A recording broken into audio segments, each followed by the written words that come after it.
Bienvenue au podcast Le Sac du Car. Mon nom est Didier Orvé-Juste. Cette semaine, je vais être accompagné pour l'épisode par l'ancien receveur de passe de la NFL et de la Ligue canadienne, Samuel Giguère. En compagnie de Samuel, on va faire un retour sur la belle victoire des Alouettes contre les Elks d'Edmonton. Montréal présente un dossier de 10 victoires et une défaite. Et on va poursuivre notre survol des divisions de la NFL. Il ne nous reste plus qu'une division, la 8e et dernière. Il s'agit de la section sud de l'Association américaine. Et c'est d'ailleurs l'ancienne division dans laquelle Samuel Giguère avait joué lorsqu'il portait les couleurs des Colts d'Indianapolis à l'époque. Alors, on va faire un survol de cette division-là. Et je vais également répondre à vos questions, les questions que vous m'avez envoyées dans le cadre de la Minute des fans. Et comme à l'habitude, Marc-André Chaloux va y aller de sa chronique Fantasy Football. On sait que c'est la période au cours de laquelle il y a les repêchages des ligues de Fantasy Football. Alors, je vous conseille d'écouter justement ce que Marc-André a à dire afin de vous donner un petit coup de pouce lors de votre repêchage, de votre formation Fantasy Football.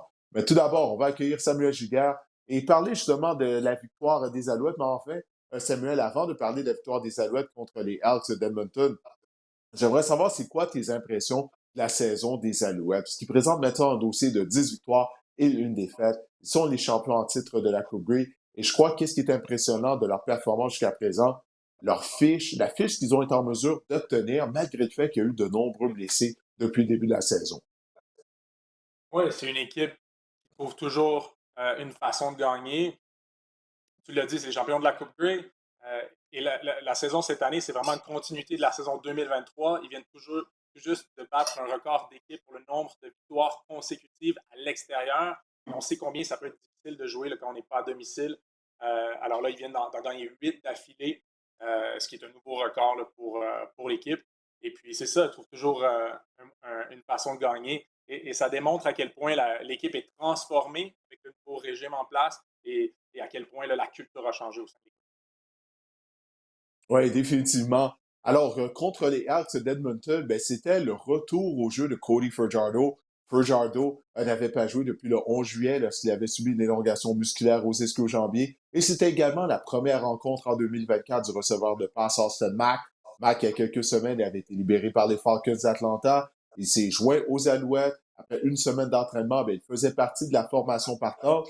Mais malgré tout, ben, les Alouettes ont connu un mauvais début de rencontre, autant en attaque qu'en défense. Pour l'instant, on va se concentrer du côté de l'unité offensive. Et c'est comme s'il y avait un manque de cohésion entre Austin Mack et Cody Fajardo, malgré le fait qu'ils ont joué ensemble l'année dernière. Mais après une semaine d'entraînement, on peut comprendre pourquoi il semblait avoir un manque de cohésion de leur côté. Et une chose également qu'on a vu tout au long de la rencontre du côté des Alouettes, Samuel, mais en particulier en première demi, c'est qu'on n'a pas été capable de terminer nos séquences avec des touchés. On s'est contenté de botter de précision. Oui, tu l'as bien dit, c'est un début de rencontre où il y avait un manque de cohésion, ce qui était à prévoir parce que même s'ils ont joué ensemble l'année dernière, Cody Fajardo pardon, et Austin Mack, Fajardo a passé plus d'un mois là, sur les lignes de côté avec sa blessure. Et puis Austin Mack n'a pas participé au camp d'entraînement avec l'équipe, a manqué la moitié de la saison avec l'équipe. Et le football, surtout à l'offensive, mais c'est une question de timing, c'est une question de chimie, de communication et ultimement de répétition. Et si tu n'as pas ces répétitions-là, ben c'est dur d'être sur la même page, sur la même longueur d'onde sur le terrain. C'est pour ça qu'on a vu quelques ratés, mais c'était à prévoir. Puis pour moi, c'est pas inquiétant.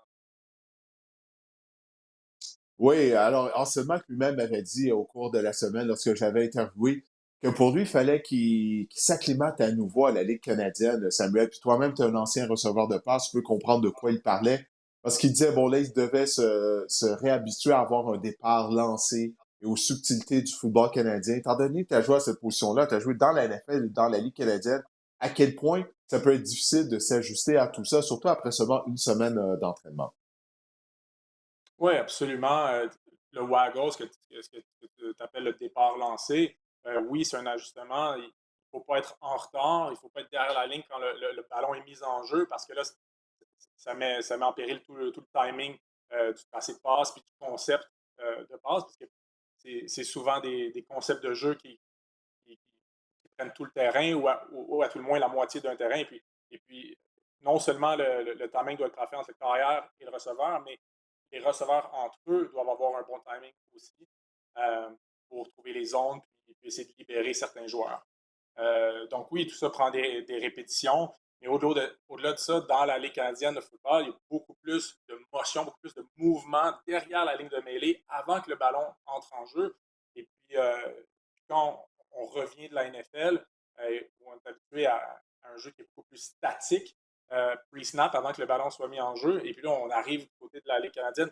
C'est sûr que justement, en même temps, Austin Mack n'est pas une recrue, c'est pas la première fois de sa vie qu'il voit ça, mais il doit quand même se familiariser avec tous ces concepts-là. Et puis après ça, comme il y a un joueur de plus sur le terrain, à l'offensive, à la défensive, mais ça fait en sorte qu'il va y avoir un petit peu plus de complexité au niveau des couvertures de passe, au niveau des blitz aussi qui sont appelés, ce qui va faire changer à certains moments les tracés des joueurs, dépendamment de la couverture que Austin Mack voit devant lui ou des blitz qui s'amènent vers Cody. Austin va devoir changer de tracé. Alors là aussi, là, il peut y avoir un peu de manque de communication. Ouais, on va revenir à l'attaque un peu plus tard, mais parlons de l'unité défensive de la première demi, parce que ça a vraiment été un match en deux temps. C'est pour ça que j'ai divisé les sujets avec la performance d'attaque en première demi, la performance de la défense en première demi. Après ça, on va parler de la deuxième demi et le retour des Alouettes. Mais on savait que les Elks avaient tenté de courir avec le ballon. Parce qu'ils ont connu énormément de succès lors de leur séquence de 3 victoires avant de se présenter au Stade Russell Molson. Et c'est exactement ce qui est arrivé. En première demi, on a couru 17 fois Samuel avec le ballon. Puis ça a donné des mots-têtes aux Alouettes parce qu'on ne gagnait pas la guerre des tranchées. La ligne à attaque des Alouettes, des Elks, qui est en mesure seulement de reculer la ligne défensive des Alouettes. Qu'est-ce que tu as pensé là, de cette première demi-là de l'unité défensive montréalaise? C'est pas la première fois cette année qu'on voit la défense montréalaise connaître certains ennuis contre les attaques au sol. Ouais, tu as tout à fait raison. Des ennuis contre l'attaque au sol. Quand on regarde le front défensif des Alouettes par rapport au reste de l'équipe, c'est peut-être là où on n'est pas au même niveau.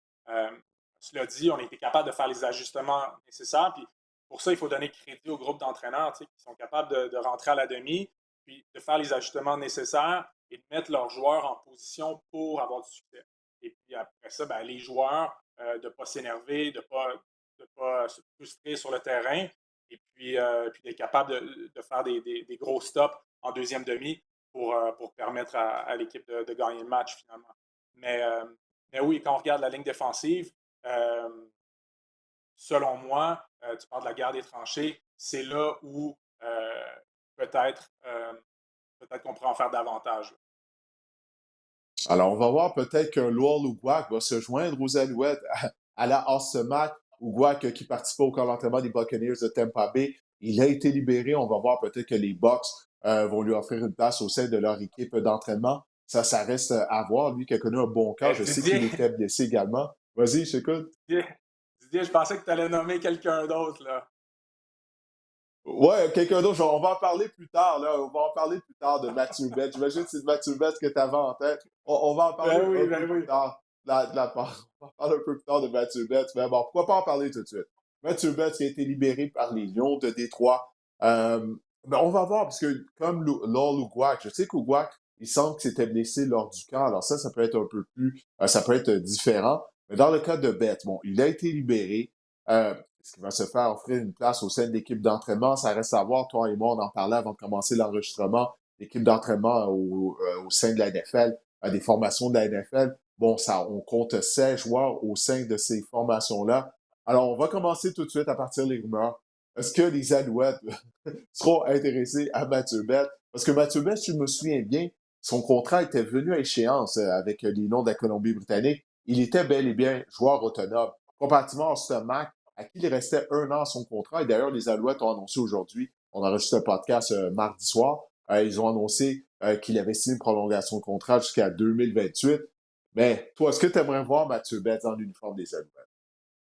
Ben oui, absolument. J'adorerais voir Mathieu Betts dans l'uniforme des Alouettes.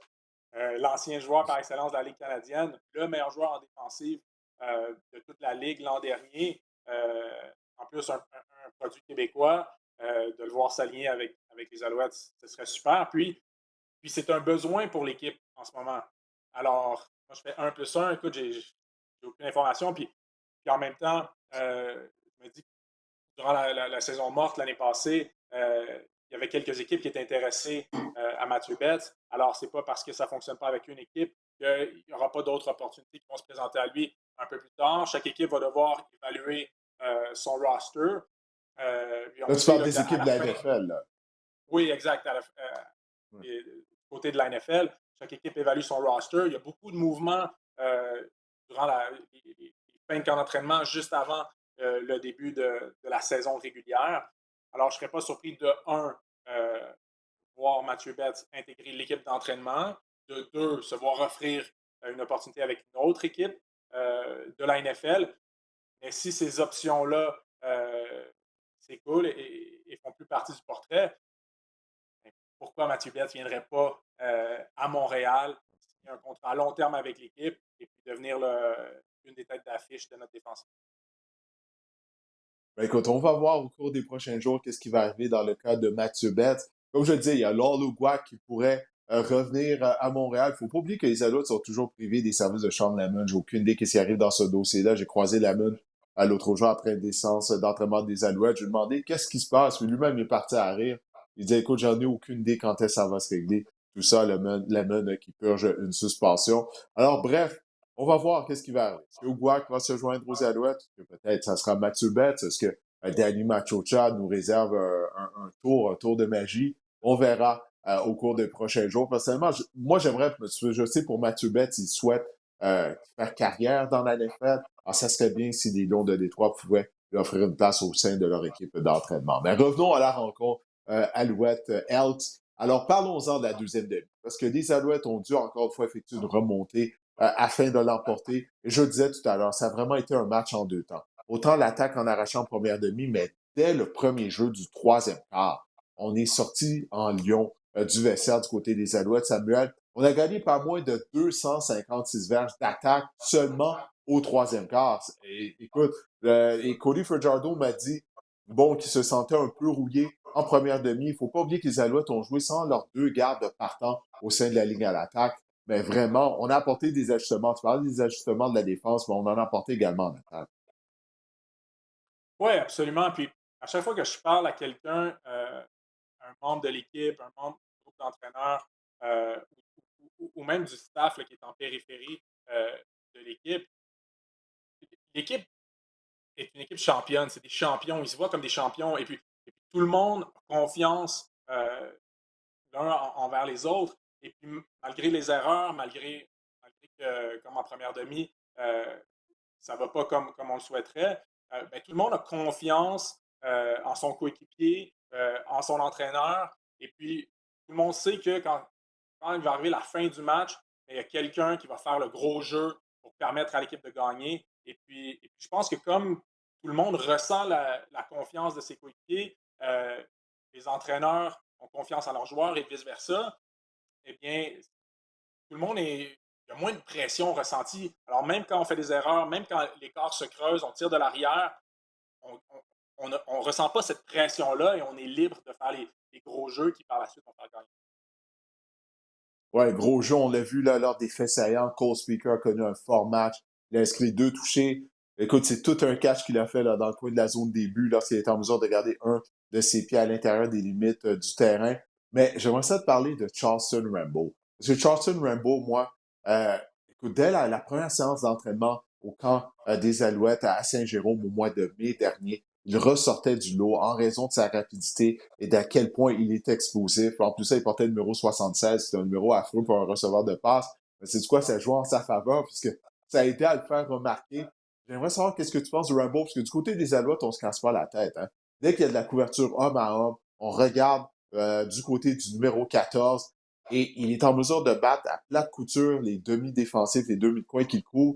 Et aussi, une chose que j'ai remarqué, c'est qu'il s'ajuste très bien au ballon lorsque le ballon est dans les airs. Qu'est-ce que tu penses de Charleston Rambo, surtout depuis le dernier mois au cours duquel on assiste à son émergence? Ouais, mais c'est tous ces petits intangibles-là qui font en sorte qu'un receveur va être capable pas s'ajuster, mais de vraiment exceller à travers les nuances et les complexités pardon, du football canadien. Et puis, je pense que c'est ce qu'on voit avec Rambo. Et puis, j'ai vraiment hâte de voir la suite.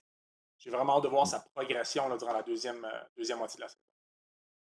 Ouais, moi aussi. En tout cas, c'est vraiment bien parti pour le receveur de première année. Et du côté de la défense, ça a vraiment été toute une performance en deuxième demi. On a accordé 17 points lors des 30 premières minutes de jeu. On n'a accordé aucun point à Edmonton en deuxième demi. On a complètement fermé la porte. Mais en plus de ça, Sam, deux fois, lors des deux dernières minutes, 2 minutes 30, on a été en mesure d'arrêter l'attaque d'Edmonton profondément dans le territoire des Alouettes. La deuxième fois, je me disais, bon, ben, ça y est, ils vont accorder un toucher, puis ils vont perdre. Mais non, on n'a pas cédé. À quel point tu as été impressionné justement avec l'aplomb avec lequel l'unité défensive de Noel Thorpe a joué en deuxième demi?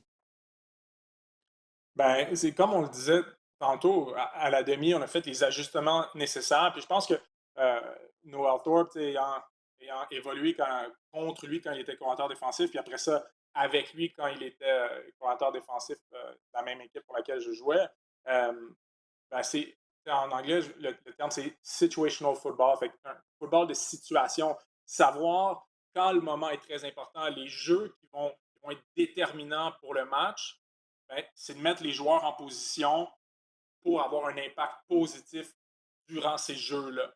Et puis Noël excelle à ça, justement mettre les joueurs en position pour faire des gros jeux. Et puis il l'a démontré encore une fois là, en deuxième demi. Ouais, j'aimerais mentionner le nom de Jeff Cantar-Arco. On l'a vu durant les faits saillants. Il a réussi 2 sacs. C'est la deuxième fois cette année qu'il a réussi 2 sacs du quart lors de la même rencontre. Est-ce que tu es comme moi absolument impressionné par les performances de Quentin Arcou depuis qu'il obtient plus de temps de jeu? En fait, depuis la deuxième semaine d'activité, une fois que Tyrell Richards est tombé au combat. Oui, absolument. Absolument, mais encore une fois, j'aimerais avoir davantage. S'il y a quelque chose qui me laisse en désirer plus pour la deuxième moitié de la saison, euh, quand la météo va changer, puis, tu sais, dans la Ligue canadienne, euh, on dit souvent que la saison commence après la fête du travail. La vraie saison commence Mhm. après la fête du travail. Alors, c'est ce que je veux voir là, justement, durant cette deuxième moitié de saison, cette vraie saison, si tu veux. Ouais, j'en ai parlé avec Jeff, parce que comme tu sais, des fois, les joueurs recrues frappent un mur lors de leur première saison dans la Ligue canadienne, étant donné que le calendrier est tellement long, rigoureux. On parle de 18 matchs, il y a plusieurs semaines courtes. Mais Jeff m'a dit, écoute, parce que l'année dernière, à l'Université de Memphis, je pense qu'il a pris part à 13 matchs en saison régulière. On est presque rendu à notre 13e match déjà du côté des Alouettes. Toutefois, il m'a dit qu'il prenait des bains de glace, qu'il se faisait masser régulièrement, alors qu'il prenait soin de son corps afin justement d'être en mesure de jouer avec la même vigueur jusqu'à la fin de la saison. Alors ça m'a comme réconforté là, de voir qu'un joueur recru déjà comprend qu'il se doit de prendre soin de son corps afin là, de pouvoir jouer jusqu'au mois de novembre, surtout si les Alouettes se rendent à la Coupe Grey. Ouais, ouais. Les bains de glace, faire masser, tout ça est important, mais je pense que pour un joueur recru, surtout un Américain qui arrive à Montréal pour la première fois, c'est ça, tenir loin du centre-ville qui est important si on veut pouvoir performer là, en deuxième moitié de saison. Alors, pour les joueurs américains, naturellement, ben, écoute, ça tu le sais, là, tu as joué dans la Ligue canadienne. Bon, ça c'est un des bons et des mauvais côtés de jouer à Montréal ou à Toronto ou Vancouver. Quand tu es à Regina, t'as pas ce genre de distraction-là. Ou à Hamilton, Non, ouais. où est-ce que tu as joué pendant plusieurs saisons. Tu le sais. Bon, ben écoute, la prochaine rencontre des Alouettes, ben ça sera pas cette semaine parce que Montréal a une semaine de congé. Les Alouettes seront de retour en action vendredi 6 septembre. Pour l'occasion, eh bien, ils vont recevoir la visite des Lions de la Colombie-Britannique pour qui rien ne va plus. Ça va mal pour les Lions malgré le retour de Nathan Rourke. Bon, on a perdu lors de ces 2 départs. Alors, on va voir. Les Lions vont jouer cette semaine. On va voir si on sera en mesure d'offrir une meilleure performance du côté de la Colombie-Britannique. Mais pendant ce temps-là, les hommes de Jason Maas se reposent. On a plusieurs blessés du côté des Alouettes. Alors, encore une fois, la semaine de congé qui arrive à un bon moment. C'est la deuxième semaine de congé des Alouettes. Il Absolument. en reste une autre. Ben oui, c'est ça. Il en reste une, mais qui va avoir lieu vers la fin de la saison régulière, seulement au mois d'octobre du côté de la troisième et dernière semaine de congé des Alouettes. Alors, maintenant, on va partager avec vous une entrevue qu'on a réalisée la semaine dernière avec le maraudeur des Lions de la Colombie-Britannique, justement, étant donné qu'on parlait des Lions, l'ancien de l'Université Laval, Christophe Beaulieu. Christophe est un jeune homme très sympathique. Il est un joueur recru. Il a obtenu 2 départs plus tôt au cours de la saison. Il est présentement blessé, ennuyé par une blessure à une cheville, mais il devrait effectuer un retour au jeu au cours des prochaines semaines. Alors, écoutons mon entretien avec Christophe Beaulieu, maraudeur des Lions de la Colombie-Britannique. Alors, Christophe, tu connaissais une bonne première saison avant de te blesser. Tu as même obtenu deux départs, là. Dis-moi comment tu as vécu ça là, lorsque tu avais appris que tu faisais partie de la formation partant. Ben, c'est sûr que c'est ça mon plan du départ. Je t'a- je t'avouerais que j'étais saisi parce que je pensais pas partir une game dès ma première saison. Euh, Fait que quand que j'ai reçu la nouvelle, que quand le coach il m'a convoqué dans son bureau, il m'a dit on va y aller avec toi cette semaine, tu vas être notre maraudeur partant. J'étais vraiment excité, là, tu sais, j'étais excité, puis j'avais hâte de prouver à tout le monde que je suis prêt à prendre cette opportunité-là.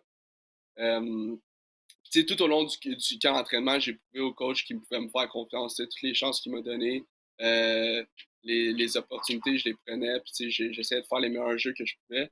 Euh, Puis, je pense que ça se passe bien. J'ai encore beaucoup de choses à apprendre. Là, tu sais, je suis encore très jeune, mais je pense que ça se passe bien. Puis, je suis sur le bon chemin.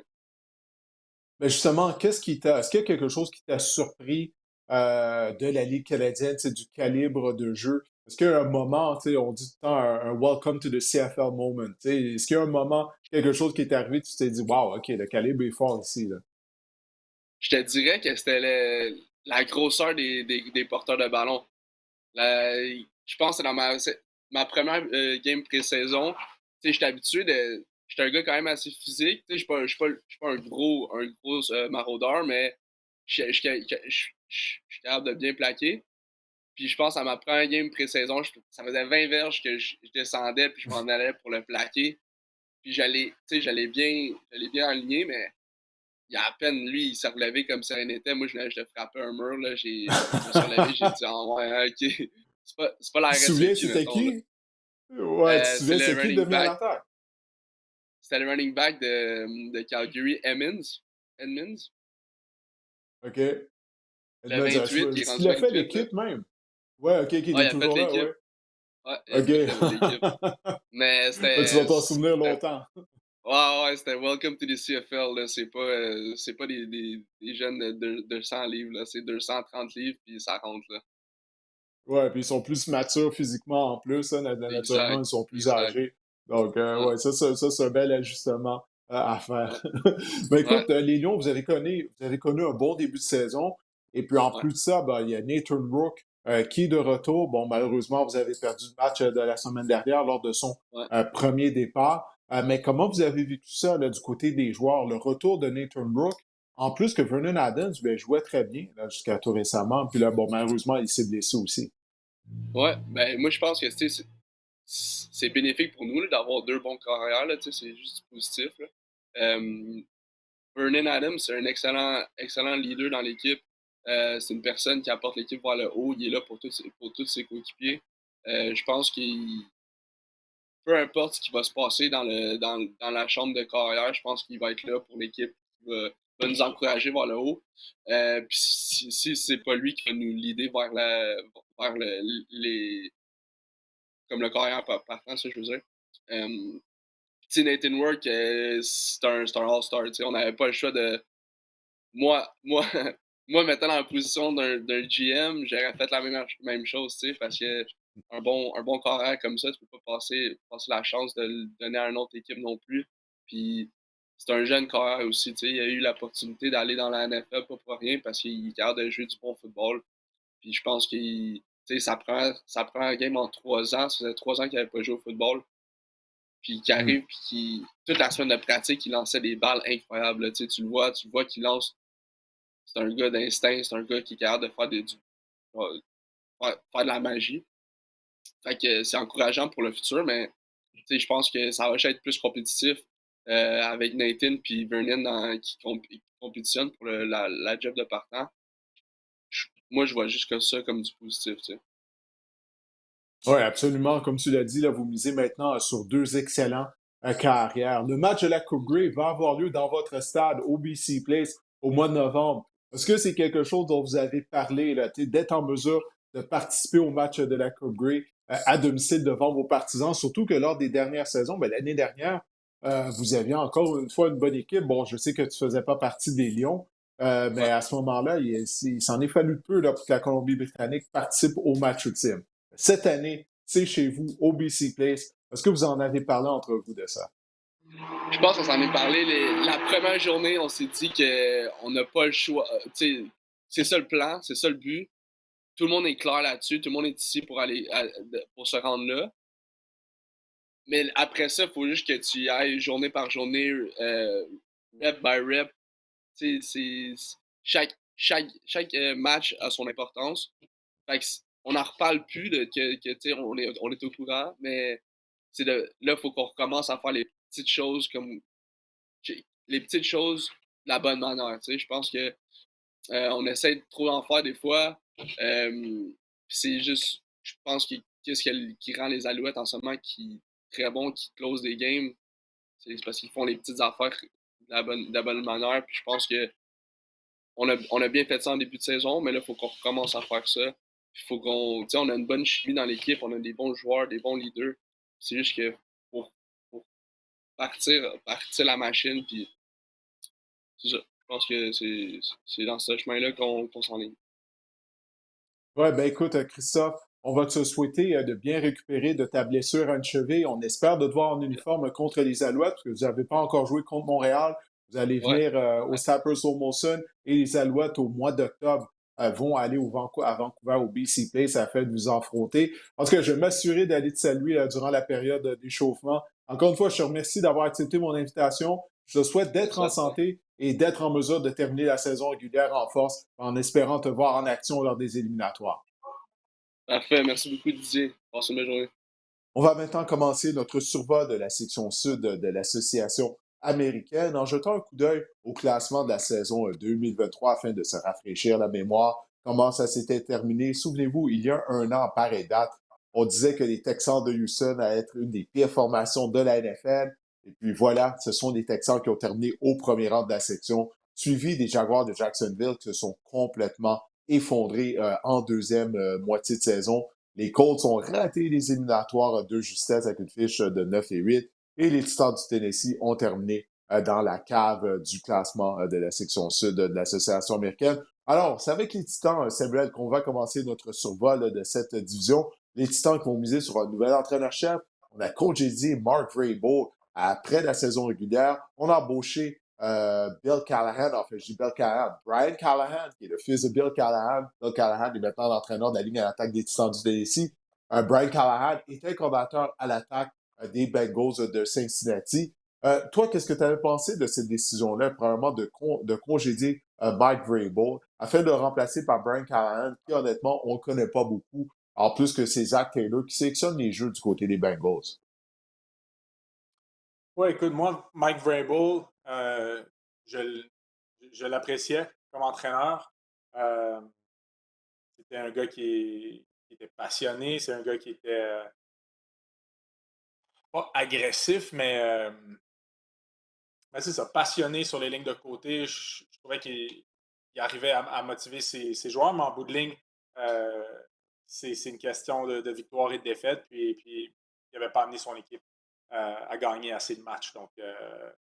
Donc en bout de ligne, ça a été la fin pour lui. Maintenant, on verra ce que ça va donner avec Bill Callahan.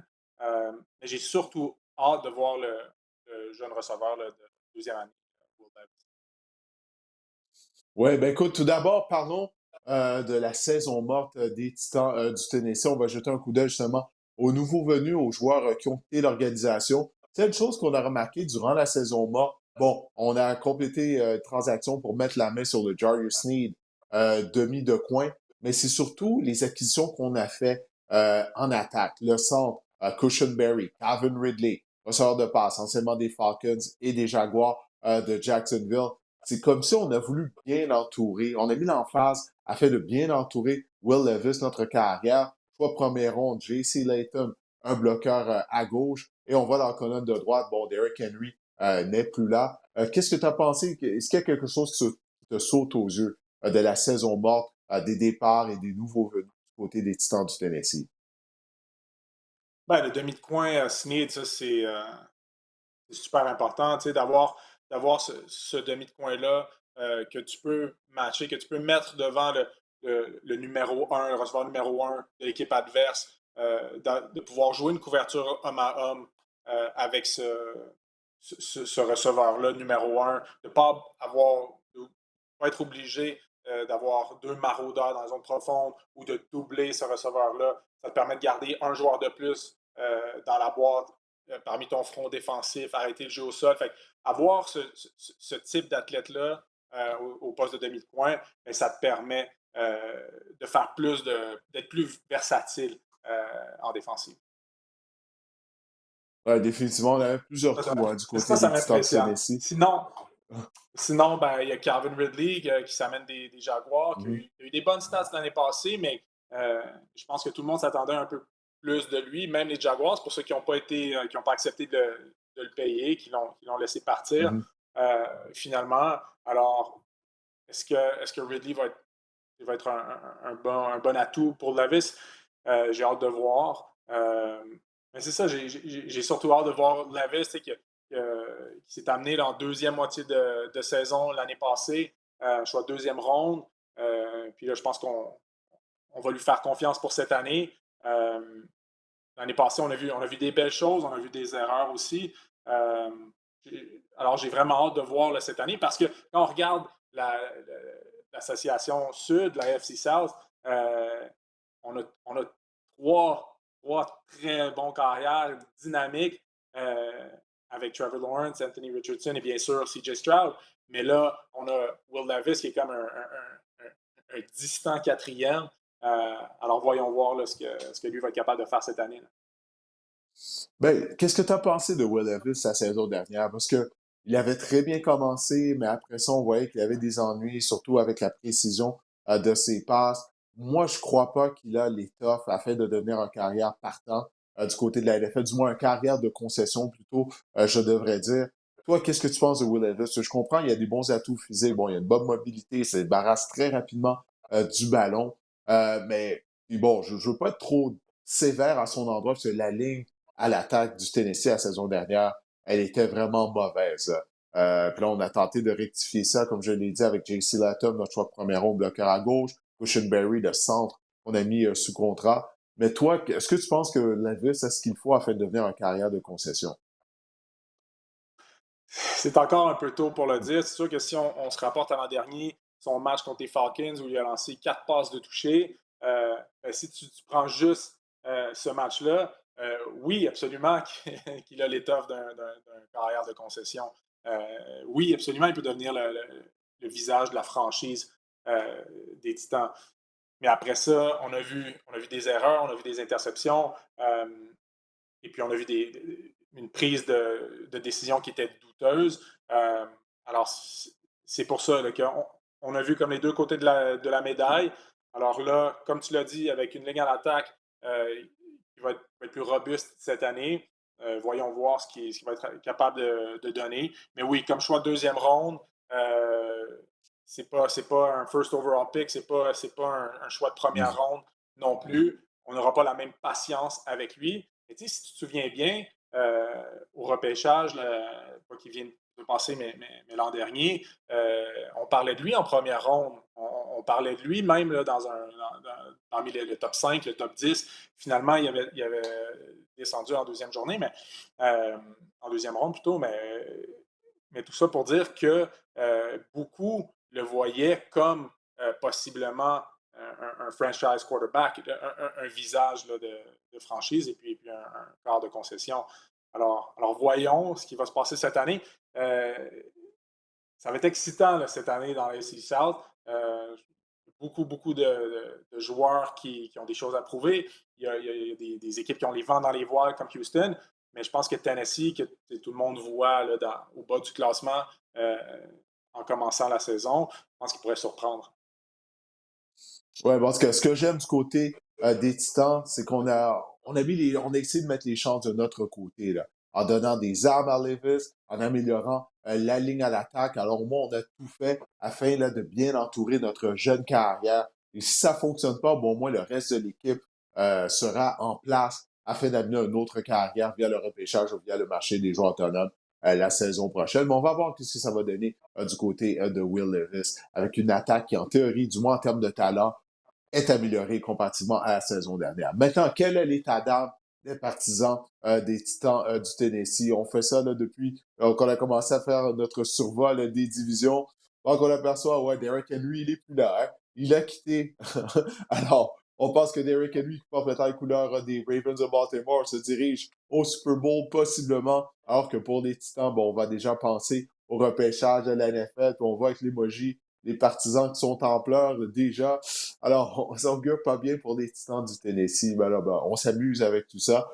Mais est-ce que tu crois que justement la reconstruction des Titans va permettre à Will Levis de se développer? Parce que c'est pas juste les joueurs qu'on est allé chercher, comme on vient d'en discuter, Sam, mais également la venue de Brian Callahan, entraîneur-chef, ancien coordinateur à l'attaque des Bengals de Cincinnati. Donc, on est allé chercher un entraîneur-chef qui a un background en attaque.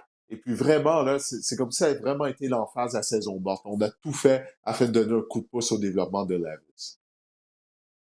Oui, tu as tout à fait raison. Je pense que l'équipe, par les actions qu'ils ont prises durant la saison morte, ont démontré non seulement une confiance envers Will Levis, mais aussi là, un désir de voir l'offensive avoir plus de succès. Alors oui, la table est mise pour l'offensive en ce début de saison.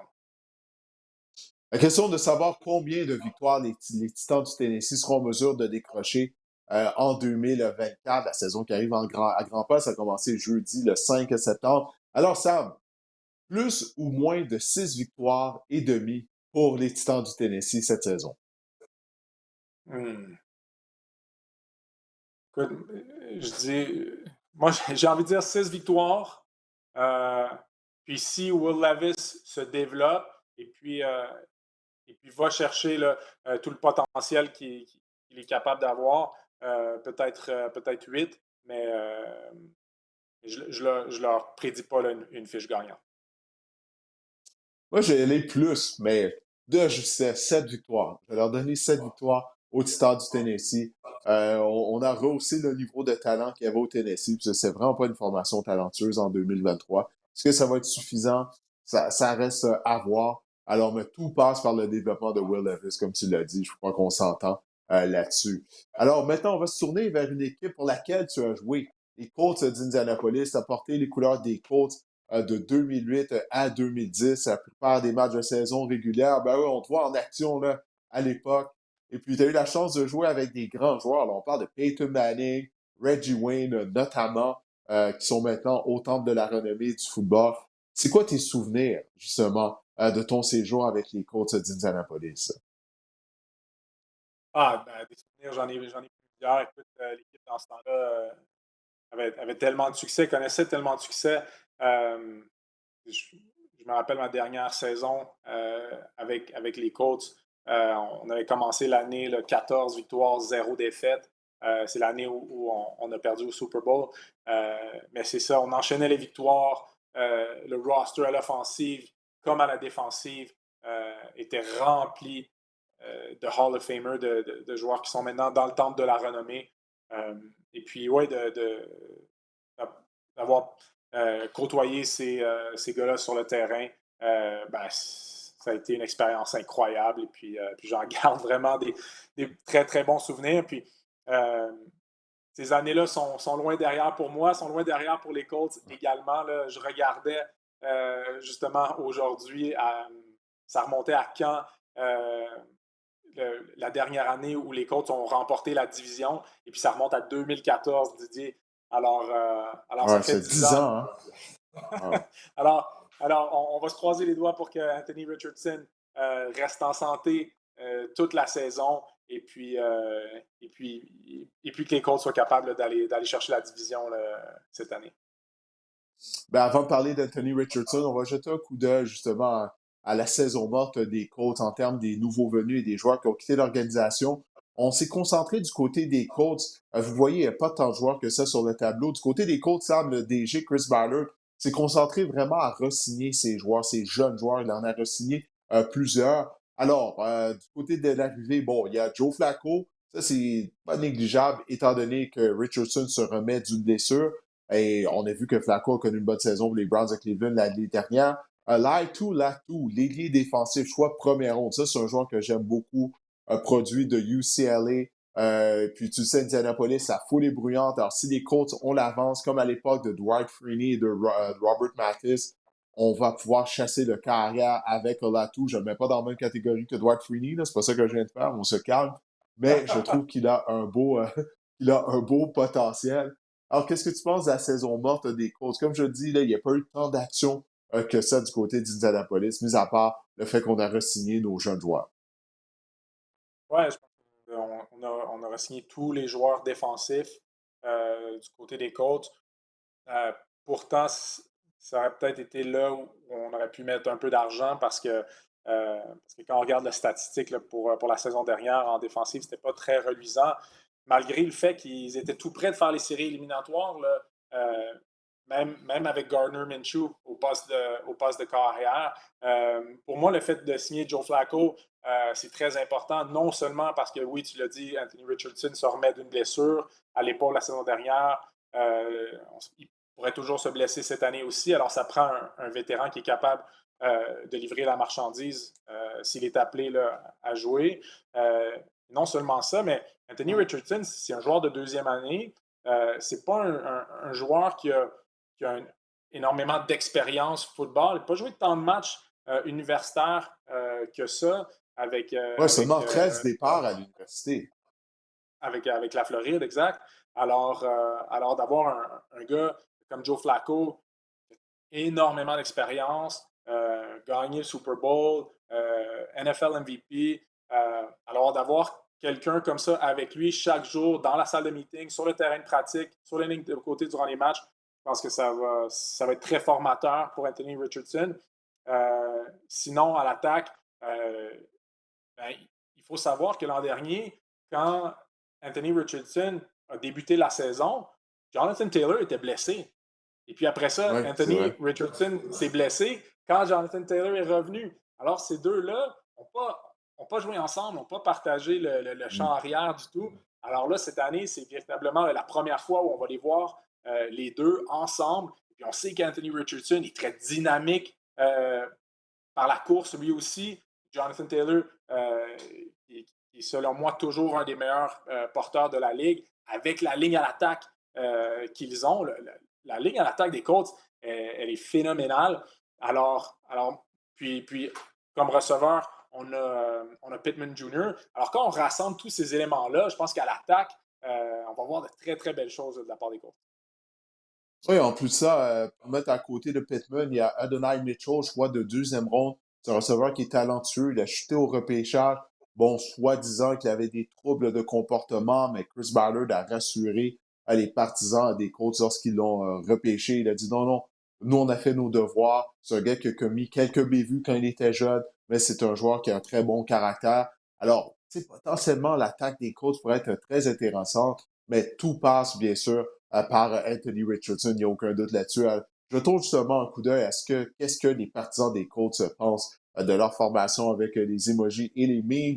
Alors, oh, on est surpris là, du côté des partisans des Colts d'Indianapolis, du moins du côté de l'emoji. Comment s'annonce la saison? On a l'entraîneur-chef Shane Steichen qui a fait du bon boulot, tu l'as dit l'année dernière, avec Gardner Minshew au poste de quart. Mais je te pose la question, est-ce que la saison sera un succès pour les Colts? Est-ce que c'est aussi simple que ça si Anthony Richardson demeure en santé? Oui, absolument, parce que je pense que quand il était sur le terrain l'année dernière, on l'a vu, on a vu tout son dynamisme, on a vu tout son potentiel, on a vu tout ce qu'il était capable de faire. Et puis là, la semaine dernière, premier match pré-saison, oui, c'est seulement pré-saison, mais on l'a vu sur sa première séquence à l'attaque. Je pense que c'est 6 passes consécutives complétées, un touché. Et là, tu vas me dire, oui, mais après ça, il est revenu pour la deuxième séquence, puis il a lancé une interception pour un touché. Ouais. Alors, Alors, ça reste que c'est un jeune joueur qui n'a pas beaucoup d'expérience. Je pense que c'est un joueur qui a énormément de potentiel. Et puis, comme tu l'as dit, c'est vite les blessures. S'il continue de progresser et de s'améliorer durant la saison, les Colts vont avoir une très belle saison. Ouais, puis l'arrivée de Flacco, tu l'as mentionné tout à l'heure, tu le sais, étant donné que tu es un ancien joueur, à quel point ça peut être clé, surtout à la position de carrière, tu sais. Là, il va pouvoir voir de quelle façon Flacco se prépare semaine après semaine. Ça, c'est quelque chose qui est vraiment pas négligeable. Mais moi, j'ai vraiment hâte de voir Tony Richardson, mais vraiment, est-ce qu'il peut rester en santé? Parce que l'année dernière, souviens-toi, Sam, en début de saison, il n'a pas pu faire beaucoup de matchs, quoi. Il s'est blessé peut-être à la quatrième semaine, là, je sais plus, là, il n'a pas joué 5 matchs, en tout cas. Mais malgré tout, il y a des matchs qu'il n'avait pas été en mesure de terminer en raison de certaines blessures. Puis là, finalement, il s'est blessé à l'épaule. Sa saison a pris fin. Alors, il doit prouver qu'il sera en mesure de rester en santé. La question est de savoir, encore une fois, maintenant, combien de victoires pour les Colts en 2024. Alors, over-under, plus ou moins 8 victoires et demi pour Indianapolis, Sam, cette saison. Je veux dire plus. Combien? Donne-moi un chiffre. Tu donnes un chiffre. OK, je vais y aller pour 9 victoires. 9 victoires pour les Colts. Ah, c'est bon, c'est bon. Oui. Moi aussi, j'ai allé pour 9. Donc, plus que 8,5. 9 victoires pour Indianapolis. D'ailleurs, on voit à l'écran, depuis le départ de Peyton Manning, mais les Colts ont participé au départ de Manning, oui, en 2011. On est rendu en 2024. Les Colts ont participé aux éliminatoires seulement à 5 reprises. Alors, on espère bien sûr que Anthony Richardson deviendra en carrière de concession, puis qu'on va participer aux éliminatoires régulièrement, comme c'était le cas quand tu portais les couleurs des Colts. On se posait pas la question, en fait, de savoir que Indianapolis va participer aux éliminatoires. On se demandait est-ce qu'on va être la première ou la deuxième tête de série du côté de l'association américaine à cette époque-là. Ouais. Alors, écoute, on va se tourner maintenant du côté des Jaguars de Jacksonville. Les Jaguars, comme je le disais tout à l'heure, qui ont déçu en deuxième moitié de saison. Ils étaient en tête de la section avant le début de la saison 2023. Tout le monde croyait que Jacksonville allait terminer en tête. Ça a été une saison décevante. Mais tout d'abord, jetons un coup d'œil à leur saison morte, Samuel, si tu le veux bien. Les nouveaux venus, il y en a plusieurs là, du côté des Jaguars de Jacksonville. On voit recevoir de passe à Gabe Davis, anciennement des Bills de Buffalo, Mitch Morse, lui aussi qui est un ancien des Bills, c'est un centre. Mac Jones, ancien carrière partant des Patriots de l'Angleterre, rien de moins. Mais là, il est là maintenant à Jacksonville afin de seconder Trevor Lawrence. Qu'est-ce que tu as pensé de la saison morte, justement, des Jaguars de Jacksonville? Moi, je pense qu'en premier, il faut souligner l'énorme contrat que Trevor Lawrence Ouais. a obtenu. Trevor Lawrence, choix de première ronde, qui a connu une très bonne saison en 2022. L'année passée, ça a été beaucoup plus difficile, non seulement pour les Jaguars, mais pour lui spécifiquement. Euh, on pourrait dire, est-ce qu'il a mérité ce contrat-là? Je ne le sais pas. Je pense que déjà, quand il est arrivé dans la NFL, il y avait déjà un gros nom. Euh, et là, je ne sais pas si du côté des Jaguars, on se disait qu'on n'avait pas le choix. On se devait de lui donner ce contrat-là. Mais reste que il n'a pas encore joué à la hauteur de ce contrat-là et il va devoir le mériter ou du moins prouver qu'il en valait la peine. Ouais, Lawrence, je sais pas quoi penser de la saison qu'il a eue, Sam, parce que il a été ennuyé par des blessures, hein, il faut dire. À la fin de la saison, il s'entraînait même pas durant la semaine de préparation, à quel point il était carrément magané à la fin de la saison régulière. Mais souviens-toi, lorsqu'il jouait à Clemson, on disait de lui que c'est un carrière générationnel, que c'est le genre Exact. de talent qu'on voit à la position de carrière une fois aux 10 ans ou à peu près. C'est pas ça qu'on a vu depuis le début. Bon, oui, au début, il y avait Urban Meyer. Tout le monde s'entend, sa saison recrue, ça a été une saison perdue. Après ça, ça a mieux été lors de sa deuxième année avec Doug Peterson, mais on n'a pas vu de progression la saison dernière. Puis encore une fois, on a tout fait à la fin de bien l'entourer. On est allé chercher Gabe Davis. On a repêché Brian Thomas, receveur de passe anciennement de LSU, qui fait sensation au camp des Jaguars de Jacksonville. C'est un joueur qui est explosif, qui devrait faire des flamèches. Mais encore une fois, est-ce que Trevor Lawrence euh, ben c'est ça, il peut vraiment appartenir à l'élite des quarts de la NFL. Moi, j'ai encore des doutes là-dessus parce que je ne l'ai pas vu jouer avec beaucoup d'assurance comme c'était le cas lorsqu'il jouait à Clemson. Je sais que c'est au football universitaire, c'est pas dans la NFL. Mais moi, je m'inquiète un peu du côté de Trevor Lawrence pendant qu'on voit des photos, des images, oui, de Brian Thomas. Mais toi, qu'est-ce que tu penses de Lawrence? Est-ce que tu crois que cette année, ça va vraiment débloquer pour lui? Comme tu l'as dit, on lui a donné un gros contrat. C'était plus ou moins mérité, il faut l'avouer, si on le juge uniquement par ses performances sur le terrain. Parce que si je me trompe pas, depuis son arrivée dans la NFL, il est carrière qui a commis le plus de revirements. Oui, absolument. Puis après ça, on peut blâmer les receveurs autour de lui, on peut blâmer la ligne offensive, parce que oui, les receveurs ont commis des erreurs, la ligne à l'attaque également. Là, on est allé chercher le centre de Buffalo pour l'aider. On a Christian Kirk, on a Evan Ingram, tu l'as dit, maintenant on a Gabe Davis, on a la recrue Thomas aussi. Est-ce que ça va être suffisant? Est-ce qu'on l'entoure mieux de cette façon-là? C'est un peu tôt pour le dire. Gabe Davis, qui a connu beaucoup de succès à Buffalo, est-ce qu'il va être capable de nous donner les mêmes statistiques que Calvin Ridley l'a fait dans le passé? Ça aussi, ça reste à voir. Mais c'est ça, on parle de Trevor Lawrence, on dit c'est 55 millions par année. Est-ce que est-ce que c'est à la hauteur de cet Mm. argent-là? Ses performances passées, non. Mais c'est ça, reste à voir. Je sais que là-bas, à Jacksonville, ils sont très, très confiants offensivement.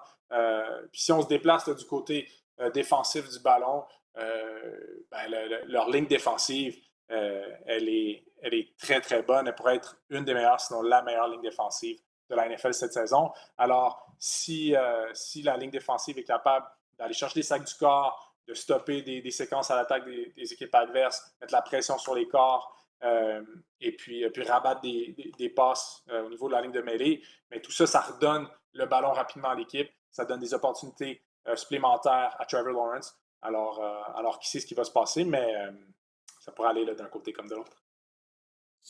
Ouais, tu parles de la ligne défensive. On a également récompensé Josh Allen, hein. On lui a donné un gros contrat, une grosse prolongation de contrat. On a Trevor Walker, autre chasseur de quart, ancien tout premier choix du repêchage. Mais pour en revenir à Trevor Lawrence, une chose qui pourrait lui donner un coup de main, c'est si l'attaque au sol est plus productive que ne l'a été l'année dernière. Travis Etienne n'a pas vraiment connu une bonne saison en 2023. Alors, si on peut mieux courir avec le ballon, ben ça aussi, ça devrait donner un coup de main à notre carrière. Maintenant, quel est l'état d'âme des partisans des Jaguars de Jacksonville? Et des partisans des Jaguars qui, ouais, sont soucieux, hein? Ils sont soucieux. Parce on le voit, les 10 dernières années, ça n'a pas été facile pour les Jaguars de Jacksonville. Alors, on va voir qu'est-ce que ça va donner cette année à Jacksonville euh, en vue de la prochaine saison. Ouais. T'aimes le meme des Jaguars, Sam? Ouais, écoute, mais il y a 2 ans, si je ne me trompe pas, il y a 2 ans, on gagnait la division là, chez les Jaguars. Alors, il y a quand même quelques éléments qui sont en place. Euh, je sais pas. Comme j'ai dit en entrée de jeu, ça va être difficile de gagner des matchs là, au sein de la AFC South. Ça va être difficile. Chaque match va être très difficile. Les matchs interdivision vont être durs à gagner, là.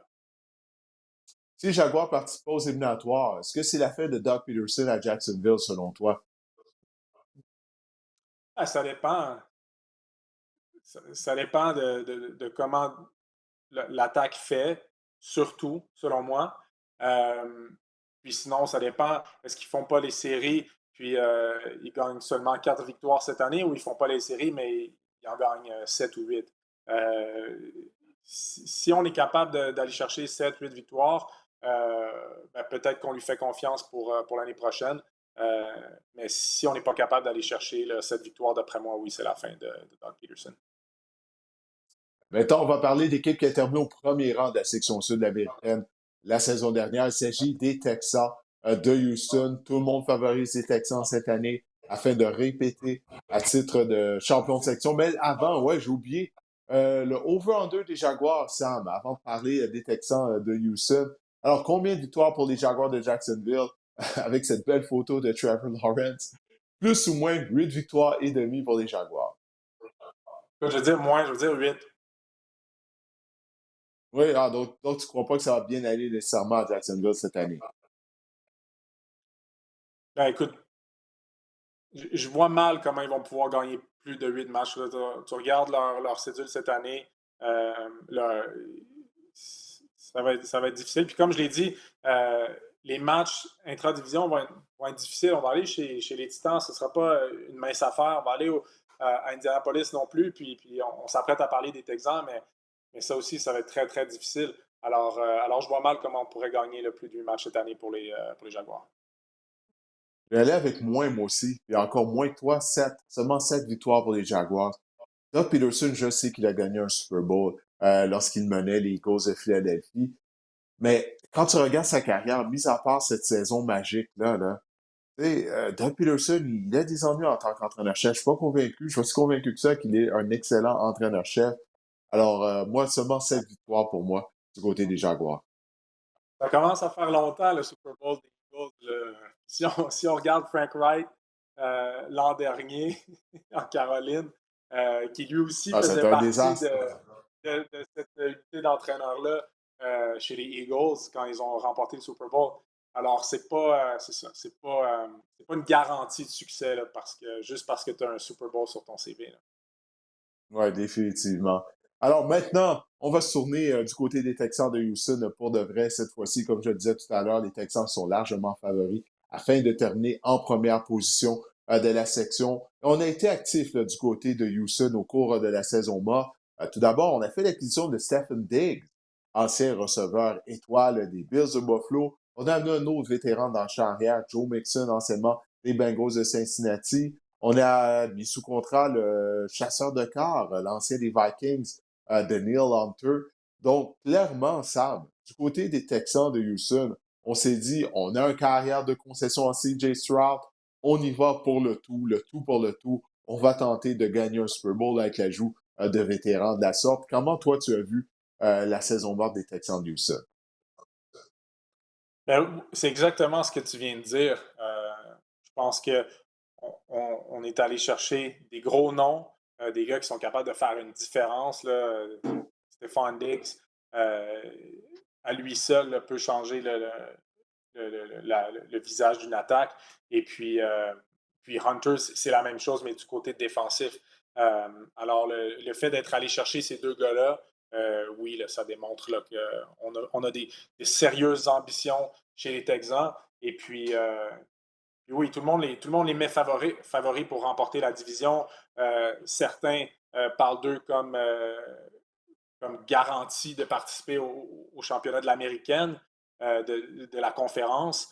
Euh, c'est un peu tôt, à mon avis, mais reste que les cartes sont mises là, pour se rendre loin cette année-là. Mais qu'est-ce que tu penses de l'arrivée de Diggs? Parce que moi, je persiste à croire qu'on n'avait pas besoin d'aller le chercher. Tu sais, on met sur Tank Dell, Nico Collins, qui a été formidable l'année dernière. D'ailleurs, on l'a récompensé en lui donnant une prolongation de contrat durant la saison morte. Mais ce que je veux dire avec Diggs, tu sais, c'est un joueur qui est mécontent par moment, puis il a ralenti. En deuxième moitié l'année dernière à Buffalo, il y a des matchs où il était invisible. Clairement, il est sur la pente descendante. D'amener ce genre de joueur-là qui, tu sais, si les choses vont pas bien, tu sais qu'il va se plaindre. Tu crois pas que ça pourrait nuire peut-être à la concentration de CJ Stroud et de l'attaque en général? Non, pas du tout. Non? Pas Tu du crois en tout. Stephen Ah non, Diggs? non. Ah oui, moi, je crois 100% à Stephon Diggs. Écoute, c'est 6 saisons de plus de 1000 verges. L'an dernier, là, si tu regardes ces statistiques, malgré que oui, la deuxième moitié de la saison a été plus difficile, euh, il y a quand même les mêmes stats que Nico Collins. Puis Nico Collins, euh, on parle de lui comme un des nouveaux, le top 5 receveurs de la NFL. Mais Stéphane Diggs aussi est allé chercher près de 1300 verges, puis lui aussi a fait 8 touchés l'an dernier. Euh, Quand on regarde le coffre à outils de Stéphane Diggs, c'est un des meilleurs techniciens, un des meilleurs coureurs de tracé de toute la ligue. il va vraiment changer la donne. Il force les défensives adverses à s'ajuster, à s'adapter. Les défensives adverses n'auront pas le choix de toujours avoir 2 maraudeurs dans les zones profondes ou de garder un joueur là, littéralement par-dessus Diggs pour le doubler, ce qui libère un gars dans la boîte. On enlève un joueur de la boîte pour l'amener en couverture de passe. Alors là, ça ouvre le jeu au sol qui était vraiment déficient chez les Texans l'an dernier. Si on regarde là, dans les faiblesses au niveau des Texans, puis un des points qui se doivent d'améliorer cette année, mais c'est vraiment le jeu au sol. Alors, le fait d'amener Stephon Diggs, de facto, ça améliore le jeu au sol. Juste parce que ça allège la boîte. Et là, tu vas chercher Joe Mixon et tu te croises les doigts que tu vas avoir moins de blessures sur la ligne à l'attaque que tu en as eu l'an dernier. Alors, juste le fait d'aller chercher, pour moi, c'est une meilleure attaque. Et puis, OK, il a peut-être un petit peu ralenti, mais même dans les zones intermédiaires, c'est un des meilleurs, sinon le meilleur receveur de la NFL. Alors, à mon avis, oui, il peut être mécontent par moment quand il n'y a pas le ballon, mais c'est un gars qui mérite le ballon 10-12 fois par match. Pour moi, c'est automatique. Stéphane Diggs dans mon équipe, c'est une meilleure équipe. OK, je vois que tu es passionné. Tu as défendu Stephen Diggs. OK, je ne vais pas te signer là-dessus. Tu es toi-même un ancien receveur de passe. Peut-être justement, là, tu défends les gars de ta tribu, de la position de receveur de passe, si on peut dire. Mais Joe Mixon, j'ai hâte de voir ça parce que Mixon est clairement pas explosif comme il était il y a 3-4 ans. Là. Ça, c'était évident l'année dernière, je pense, avec les Bengals de Cincinnati. On avait Devin Singletary qui avait connu une excellente saison pour Houston. Il a quitté via le marché des joueurs autonomes, porte maintenant les couleurs des Giants de New York. Mais je suis sceptique également face à Joe Mixon parce que c'est ça, il n'est plus le joueur qu'il était, selon moi, en début de carrière avec les Bengals de Cincinnati. Puis tu le sais, à la position de demi à l'attaque, ça va vite, là. Le déclin peut se faire très rapidement. Puis je pense qu'on a déjà commencé à assister au déclin de Joe Mixon la saison dernière. Ouais, voyons voir. Mais comme je te dis, courir quand il y a 2 maraudeurs dans les zones profondes, c'est pas la même chose que quand tu as un 8-man box où tu as 8 joueurs dans la boîte qui sont là pour stopper le jeu au sol. Mais oui, je suis conscient que Joe Mixon est sur la pente descendante. Mais je suis confiant là, que les Texans vont pouvoir avoir une bonne année de lui cette année. Puis sinon, ben, c'est ça, tu l'as mentionné, Tank Dell, qui a fini la saison blessé, mais qui peut être très bon. Lui aussi, à l'extérieur, un peu comme Nico Collins, ça permet là, d'amener Stephon Diggs plus comme receveur inséré, puis comme ailier rapproché, Andrew Schultz, qui avait une très belle chimie avec CJ Stroud. À l'offensive, moi, je m'attends là, à voir là, des feux d'artifice cette année là, de la part des Texans. Rien de moins. OK, OK, je vois que tu vois les Texans dans ta soupe. Allons voir l'état d'âme maintenant des partisans des Texans. J'ose croire que ça va être positif. Du côté, ah ben oui, regarde-moi ça, on a le gros sourire avec les deux yeux grands ouverts, et on mise sur CJ Stroud à Houston. Alors, tout va bien pour les Texans de Houston. Mais la question est de savoir, est-ce que les Texans seront en mesure de répondre aux attentes, Sam, qui sont très élevées là, du côté de Houston? Il ne faut pas oublier, l'année dernière, il n'y en avait pas d'attente à pareille date du côté des Texans de Houston. Et le calendrier va être plus difficile. C'est comme moi, lorsque tu termines au premier rang de ta section, l'année d'après, tu as un beau cadeau, un calendrier plus difficile, puis les équipes vont être prêtes là. Ils vont attendre les Texans. Ça ne sera pas comme l'année dernière. Alors, selon toi, ben, je connais déjà ta réponse. Hein, grâce à Stephen Diggs, ils vont répondre aux attentes. C'est ça que tu vas me dire. Oui, je suis confiant que CJ Stroud et puis toute l'équipe des Texans vont être capables de livrer la marchandise, même si les attentes sont plus élevées, malgré la pression. Tu l'as dit, l'année passée, il passait un peu sous le radar. Cette année, les équipes vont les attendre de pied ferme, vont se préparer en conséquence. Tu l'as dit aussi, ils ont un calendrier plus difficile, ils ont plus de matchs en prime time là, durant les heures de grande écoute.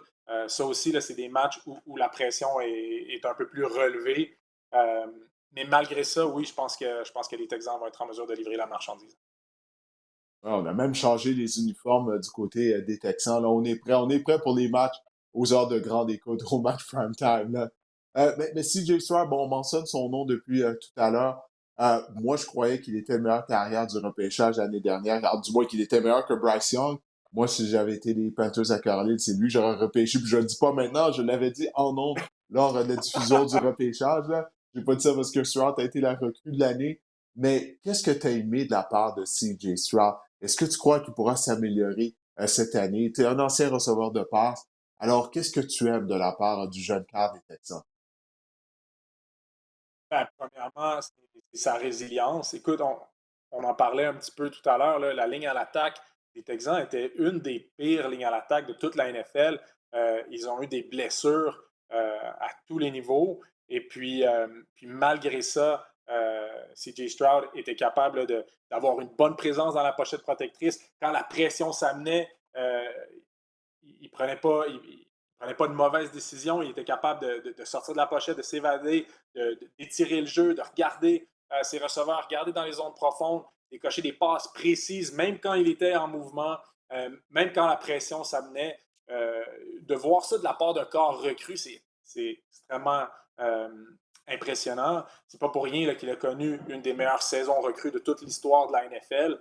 Alors, de voir cette maturité-là, accompagné là, de ses atouts athlétiques, parce qu'il est extrêmement athlétique, CJ Stroud. Alors, de voir cette maturité-là si jeune, et puis de voir sa prise de décision quand la pression s'amène, ben, pour moi, c'est très impressionnant. Et puis, c'est pour ça là, que je suis convaincu que les Texans vont avoir du succès cette année.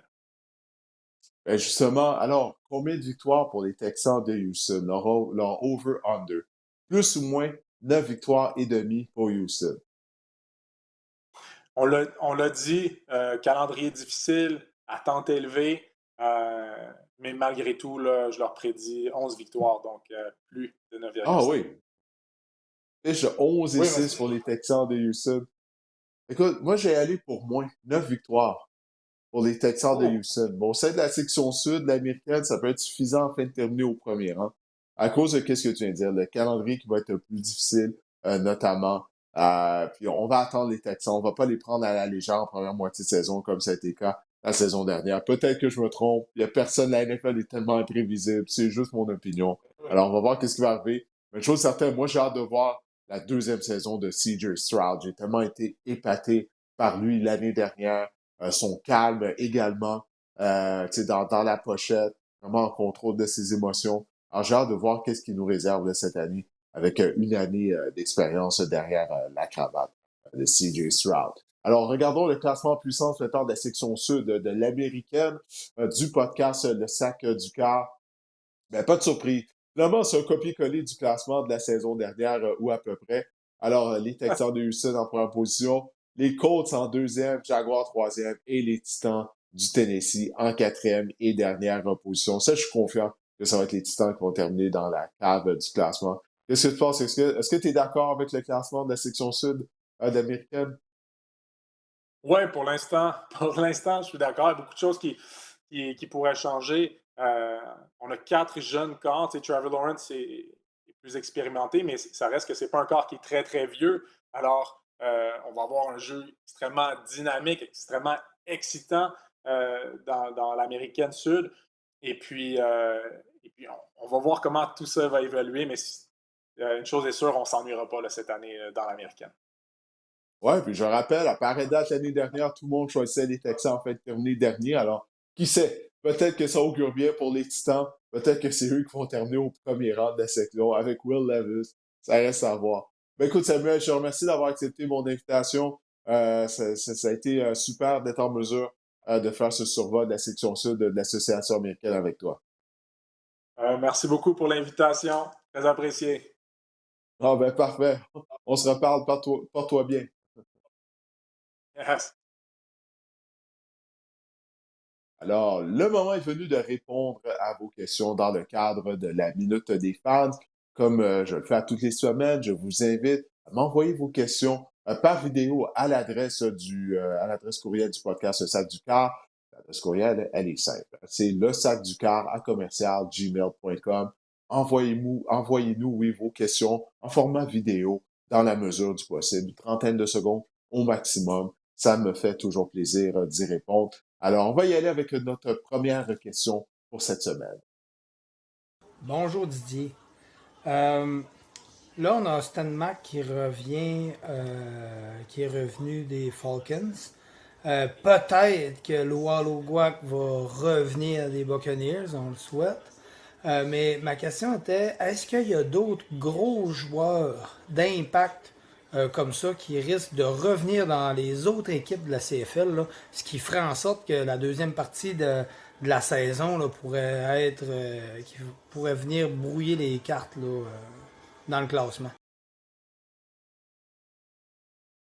Ah, Régis, le fan numéro un du podcast Le Sac du Cœur, toutes les semaines ou à peu près, il nous envoie une question et c'est toujours grandement apprécié, Régis. Merci pour ta question. Écoute, j'ai fait le tour parce qu'aujourd'hui, on enregistre ce podcast mardi soir plutôt. Eh bien, les équipes de la NFL avaient jusqu'à mardi à 16 heures afin de remettre leur formation de 53 joueurs, d'y aller de leur dernière coupure. Et j'ai regardé les joueurs, tu sais, qui appartiennent à des équipes, des joueurs canadiens qui appartiennent à des équipes de la Ligue canadienne.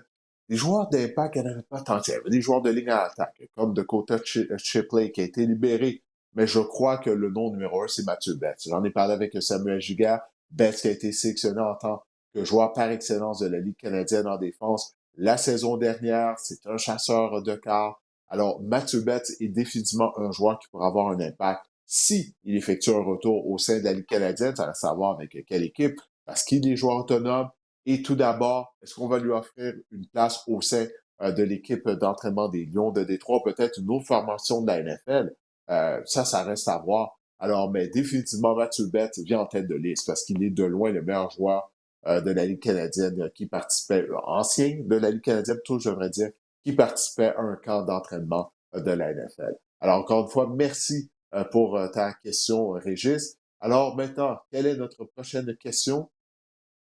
Alors, cette fois-ci, ben, c'était un courriel qui nous a été envoyé par Gabriel. Merci, Gabriel. Bonjour Didier et toute l'équipe. Jeudi dernier, nous avons eu l'honneur de voir les Argonauts gagner contre les Rough Riders avec un botté raté sur le dernier jeu du match. Ouais, le fameux rouge. Je trouve personnellement que ce règlement complètement absurde et je ne vois pas comment cela puisse aider à la visibilité de la Ligue canadienne. J'aimerais entendre votre avis là-dessus. Hein? D'abord, merci Gabriel de m'avoir envoyé cette question. On l'a vu, je l'ai donné en direct parce que j'étais à la description de cette rencontre en compagnie de Pierre Vercheval. Je suis entièrement d'accord avec vous, Gabriel. Laissez-moi prendre une petite gorgée d'eau. Excusez-moi, je suis ennuyé par un rhume. Excusez-moi, depuis quelques jours. Ah oui, Gabriel, je trouve ça complètement ridicule, moi aussi. OK? Puis la seule chose qui va faire, j'ai l'impression, changer ce règlement-là du côté de la Ligue canadienne, c'est si le match de la Coupe Grey se termine là-dessus, sur un simple, sur un botté raté. Je crois que ça va tellement avoir l'air ridicule que le match de championnat soit décidé de cette façon-là, que ça va forcer la Ligue à changer le règlement. Je suis d'accord avec vous. J'ai trouvé ça décevant comme fin de rencontre. Que voulez-vous? Ça fait partie des règlements de la Ligue canadienne. Mais je souhaite qu'un jour qu'on change ce règlement-là. Absolument. Alors, c'était notre dernière question. Merci donc à Régis et à Gabriel. En fait, non, on en a une troisième, oui. Alors, ça vient de... Oui, cette question-là, on l'a reçue sur notre chaîne YouTube. Alors, ben, qui sera le prochain souffre de douleur de Didier avec le départ de Brandon Staley? Écoutez, Brandon Staley n'était pas un souffre-douleur. Il était un mauvais entraîneur-chef. C'est aussi simple que ça. Le fait que des Chargers l'ont congédié à la conclusion de la saison dernière, ben, ça prouve qu'il était un mauvais entraîneur. Combien de fois qu'il a parié en quatrième essai pour rien? Moi, j'étais prêt à le congédier après sa première année. Il avait coûté une place en éliminatoire aux Chargers lors du dernier match de la saison régulière contre les Raiders, en pariant continuellement, en tentant de convertir un quatrième essai dans son territoire. Ça n'avait aucun bon sens. Alors non, il n'était pas un souffre-douleur, Brandon Staley. Il était toutefois un mauvais entraîneur-chef. Ça, il n'y a aucun doute là-dessus. Alors moi, je ne choisis pas de souffre-douleur. J'ai pas de dents contre personne. Mais si tu fais des bévues de ce genre, et que tu es un entraîneur-chef, j'ai pas le choix de dire, ça veut aucun bon sens. Alors, merci pour cette question. Encore une fois, je vous invite à m'envoyer vos questions en format vidéo dans la mesure du possible. Si vous voulez vous voir à l'écran, c'est un peu plus agréable. Alors, envoyez-nous vos questions à l'adresse courriel lesacducœur@gmail.com. Alors, le moment est venu de se tourner vers le fantasy football, étant donné que les camps d'entraînement de la NFL sont terminés. C'est maintenant la période où généralement il y a des repêchages des ligues de fantasy football. Marc-André Chaloux ne pouvait pas être avec nous en direct, mais il nous a préparé, bien sûr, sa chronique hebdomadaire de fantasy football. Alors, écoutons les conseils pour cette semaine de Marc-André. Cette semaine, je vous propose des joueurs que je souhaite repêcher dans mes poules au cours des prochains jours, des joueurs que j'affectionne particulièrement en 2024. Et je commence à la position de quart arrière avec le quart arrière Kyler Murray des Cardinals de l'Arizona.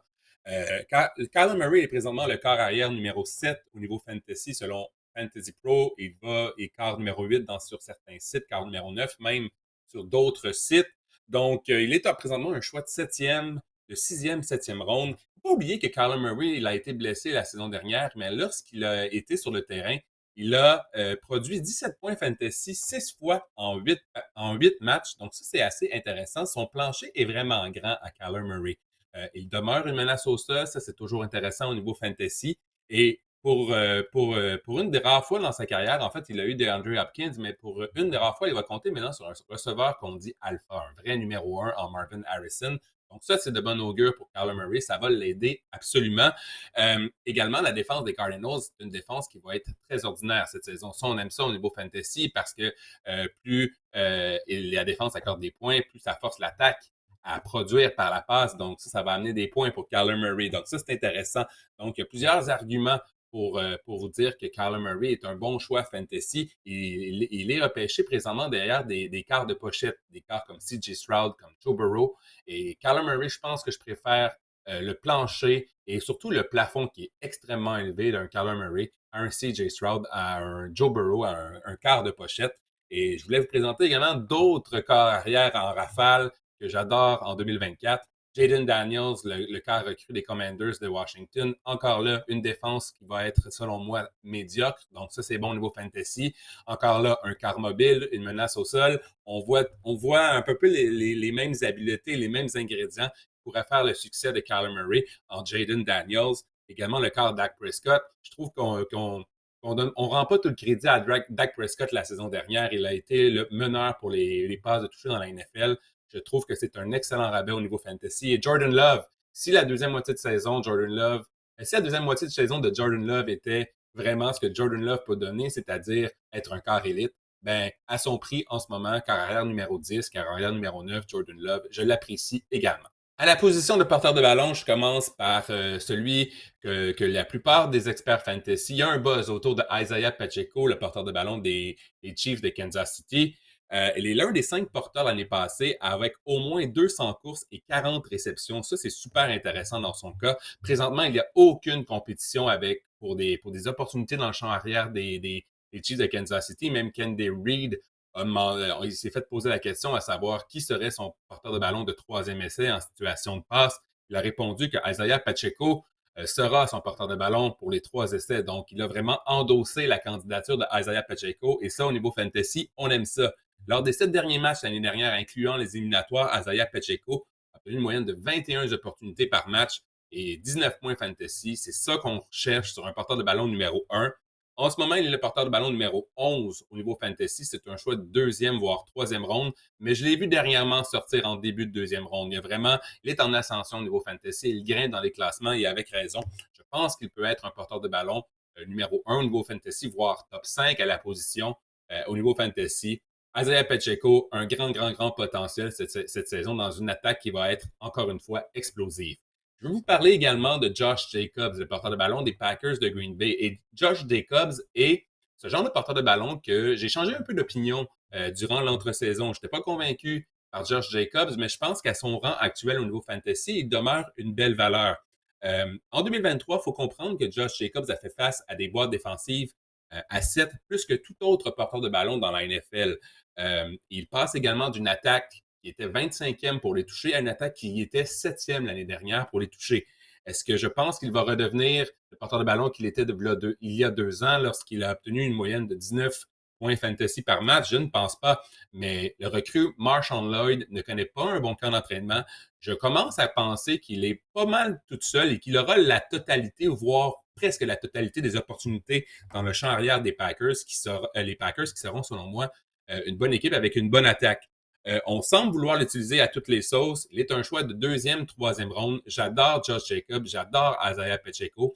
Ce sera difficile d'avoir les deux dans votre formation parce que c'est des porteurs de ballon qui sont essentiellement dans le même dans les mêmes rangs fantasy. Ils sortent en deuxième ronde les deux, mais ce sont vraiment deux candidats de choix pour moi au niveau fantasy. Et j'ai d'autres noms à vous suggérer. Travis Etienne qui sort également dans ces eaux-là. Au niveau fantasy, en ce moment, j'adore Travis Etienne. Je pense que Tank Bixby n'est pas vraiment une menace pour lui. Il aura le champ libre. Il aura tout le champ arrière chez les Jaguars de Jacksonville. James Cook, je pense, le porte-ballon des Bills, je pense qu'on va faire davantage appel à ses services chez les Bills. James Cook cette saison, puisqu'on a perdu des joueurs importants à la position de receveur de passe. Et James Conner, j'ai parlé de l'attaque des Cardinals qui, selon moi, il y a de la valeur à aller chercher. James Conner sort quand même tard dans les repêchages fantasy, 4e, 5e ronde. J'aime beaucoup James Conner et le potentiel de toucher qu'il peut offrir également. Maintenant, du côté des receveurs de passe, je commence par le receveur Tank Dell des Texans de Houston que absolument j'adore cette saison. Je trouve que c'est l'une des meilleures aubaines cette saison au niveau fantasy. Pourquoi? Parce qu'il se remet d'une blessure qu'il a subie l'année dernière, une grave blessure, mais on l'a vu au camp d'entraînement, il est en parfaite santé. L'année dernière, lors de la semaine numéro 9 à la semaine numéro 17, savez-vous que Tank Dell a seulement inscrit 0,4 points fantasy de moins que Tyreek Hill? Ça, c'est quand même impressionnant comme fait d'arme pour Tank Dell, qui, je le rappelle, était une recrue la saison dernière. Il a obtenu en moyenne 23 points fantasy par match lorsqu'il était ciblé au moins 7 fois. Et je pense que c'est la cible de prédilection de CJ Stroud. L'année dernière, sa moyenne de points fantasy par match était supérieure à Nico Collins lorsque les deux étaient sur le terrain. C'est un choix de 6e ronde en ce moment avec un potentiel. C'est le receveur numéro 26 au niveau fantasy et son potentiel est selon moi énorme. Je ne serais pas surpris qu'on parle de Tank Dell dans le top 15 à la position de receveur la saison prochaine. Je vais vous parler également de Cooper Kupp. L'année passée, on était plusieurs à se brûler avec Cooper Kupp. On le repêchait en première ronde. Début de deuxième, il a été blessé en 2023. On dirait qu'il ne s'est jamais vraiment mis en marche par la suite. Il est le receveur numéro 20 en ce moment et je trouve que c'est une belle aubaine en ce moment au niveau fantasy. Je me questionne même s'il ne pourrait pas avoir plus de points que Puka Nacua qu'on repêche en fin de première, début de deuxième cette saison. L'année dernière, lorsque les deux joueurs étaient ensemble, lorsque Nacua et Kupp étaient sur le terrain en même temps, Kupp a été ciblé 94 fois, tandis que Nacua a été ciblé seulement 88 fois. Faut pas oublier, j'ai une petite statistique intéressante pour vous. Cooper Kupp a été ciblé 37% du temps dans la zone payante la saison dernière. C'est bon pour le 4e plus haut total dans la NFL. Ça veut dire que en la zone payante, dans la zone rouge, à la porte des buts, c'est Cooper Kupp que Matthew Stafford regarde davantage que Puka Nacua. Donc ça, moi, je trouve ça intéressant. Et en ce moment, il est un choix de 4e ronde. C'est pas cher payé pour voir ce que Cooper Kupp peut nous donner. On dit qu'au camp, il est en parfaite santé, il est la star du camp, il demeure la cible de prédilection, le choix numéro 1, le receveur numéro 1, le mâle alpha de l'attaque des Rams. Donc pour moi, Cooper Kupp, c'est une belle aubaine en 4e ronde. Et j'ai pour vous d'autres receveurs que j'aime bien cette saison, entre autres Chris Olave des Saints de la Nouvelle-Orléans. Je pense que c'est l'année où la grande éclosion va arriver pour Chris Olave.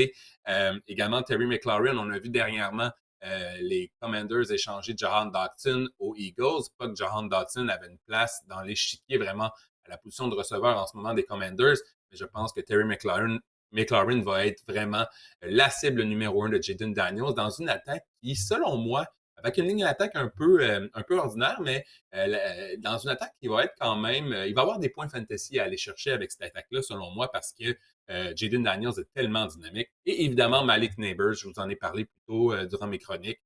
J'aime beaucoup Malik Neighbors. Je pense qu'il est un receveur étoile. Je pense que c'est un superstar en devenir avec les Giants. Il est la cible numéro 1. Il est fin seul. En fait, les Giants, serait bon de lui donner toutes les opportunités au monde, tous les ballons au monde, toutes les opportunités au monde de se faire valoir. Parce que Malik Neighbors, vraiment, il est si bon que ça. Donc, voici 3 receveurs que j'affectionne particulièrement en 2024. Et finalement, à la position d'ailier rapproché, je vais vous parler de Jake Ferguson, l'ailier rapproché des Cowboys de Dallas. Pourquoi Jake Ferguson? Parce que je vous l'ai mentionné, lorsque je manque, disons, le groupe de 5, les 5 meilleurs receveurs en début de repêchage ou en milieu de repêchage, ben, j'aime me tourner vers Jake Ferguson en 8e, 9e, 10e ronde.